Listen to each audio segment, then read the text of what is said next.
नहमिया की किताब, उसका 2 अध्याय मेरे साथ निकालें और पढ़े मेरे साथ। हम 4-5 बातें इसमें से सीखेंगे। हालेलुया।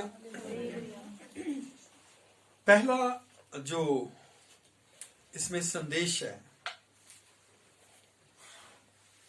वो है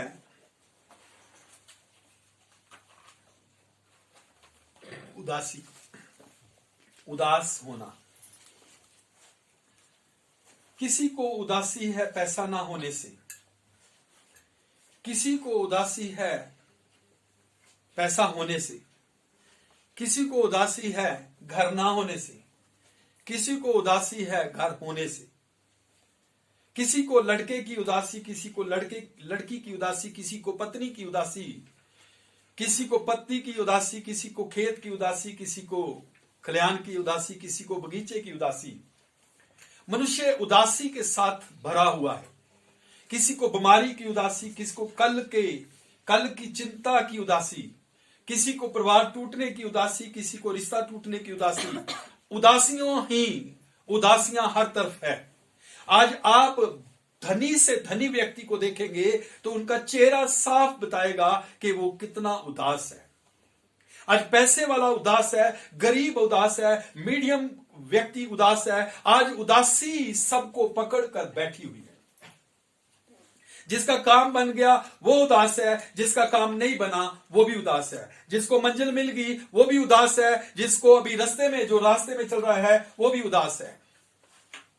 लेकिन हमारी उदासी या संसार की उदासी संसार की बातों के लिए, शारीरिक बातों के लिए। आप समझ रहे मेरी बात को? बोले, आपकी उदासी आपके साथ है। आप शरीर के लिए उदास हैं, आप मनुष्य के लिए उदास हैं, आप संसार के लिए उदास हैं, आप शत्रु के कारण उदास हैं, आप गरीबी के कारण उदास हैं, आप परेशानियों के कारण उदास हैं। उदासी ने आपको जकड़ रखा है। उदासी के कारण आप पर भय छाया हुआ है। उदासी के कारण आप खुल के परमेश्वर की आराधना नहीं कर पा रहे। उदासी के कारण जो शैतान के कामों में आप शामिल होते हैं। मेरे को ऐसा क्यों बोला? उदास। मेरे साथ ऐसा क्यों नहीं किया? उदास। मेरे को प्यार क्यों नहीं किया? उदास। मेरे साथ मिलके क्यों नहीं रहते? उदास। उदासी ने बुरी तरह हर व्यक्ति को जकड़ रखा है और यह संसार उदासी का दास हो गया है। हालेलुया। परंतु एक व्यक्ति की उदासी अलग है। एक भगत व्यक्ति की उदासी जो है वो डिफरेंट है। एक भगत व्यक्ति जो है उसकी सोच, उसका ख्याल और उसकी उदासी का कारण परमेश्वर का भवन है। हालेलुया। वो अच्छा भला खा पी रहा है, वो राजा का पिलाने वाला है, राजा को दाख मधु डाल के उसके हाथ में कटोरा देता है। उसे कुछ प्रॉब्लम नहीं है, उसे सुख मिला हुआ है। वो राज भवन के अंदर रहता है। जो राजा का भोजन है वो उसे खाने को मिलता है। राजाओं के भोजन में से वो खाता है, राजा के पीने की वस्तुओं में से वो पीता है। परंतु फिर भी वो उदास है। उसकी उदासी का कारण परमेश्वर का भवन है। उसकी उदासी का कारण वो बर्बादी है जो परमेश्वर के भवन की हुई है। वो यरूशलेम की शर्पनाह को परेशान, टूटा हुआ देख के परेशान है, उदास है। आपकी उदासी क्या है? परमेश्वर का भवन उजाड़ हो और आप आनंद मनाएं। परमेश्वर के भवन में कुछ ना हो और आप इंजॉय करें। परमेश्वर का भवन अधूरा हो और आप मस्ती में घूमते रहें। यह तो एक भगत की निशानी नहीं है। भक्तों की निशानी है परमेश्वर की हैकल के कारण परेशानी।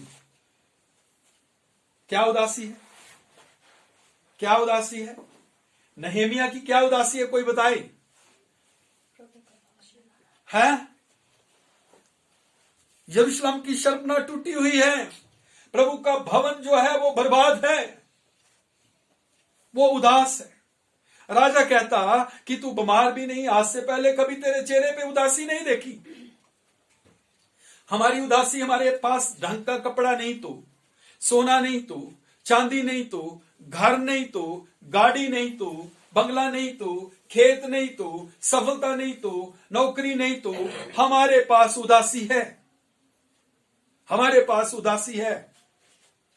लेकिन प्रभु के दास के पास घर है, रहने को, खाने को, पीने को और पहनने को वस्त्र है, पर फिर भी वो उदास है, क्योंकि परमेश्वर का भवन जो है उदास, उजाड़ है। हम क्या करते मालूम आपको? हम अपना सिस्टम ठीक करते हैं। आपका भवन, आपको अपने अपने भवन की चिंता नहीं, कितना इस पे खर्च करना है, कितना इसको चाहिए, यह चिंता नहीं।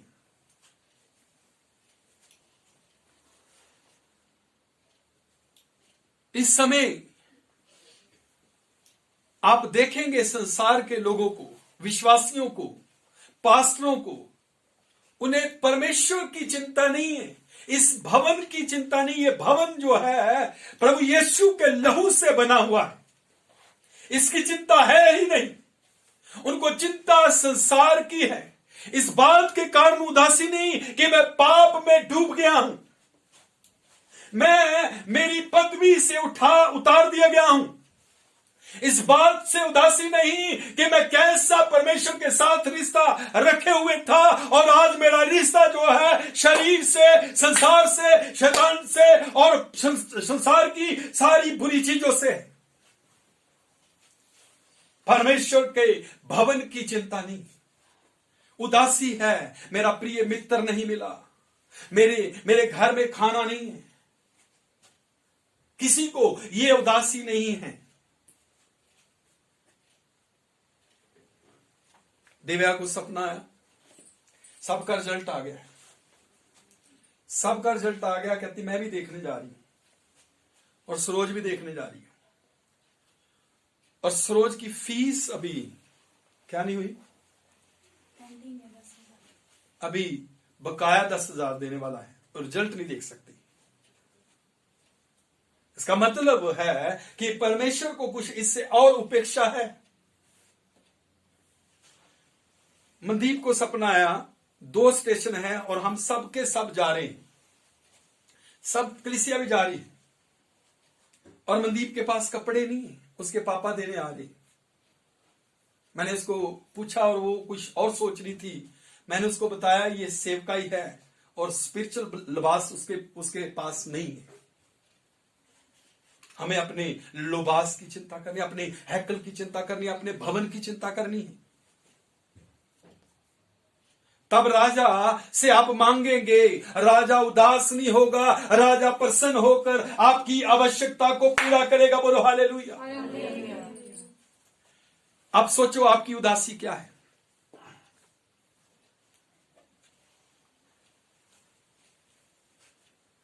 बहुत साल पहले मेरा रिश्ता टूट गया और मैं अच्छा भला प्रार्थना करने वाला व्यक्ति जो 8-10 घंटे लगातार प्रार्थना करता रोज, और रिश्ता टूटने से मेरा प्रार्थना का फ्लो टूट गया। क्यों? संसार की वस्तु चली गई।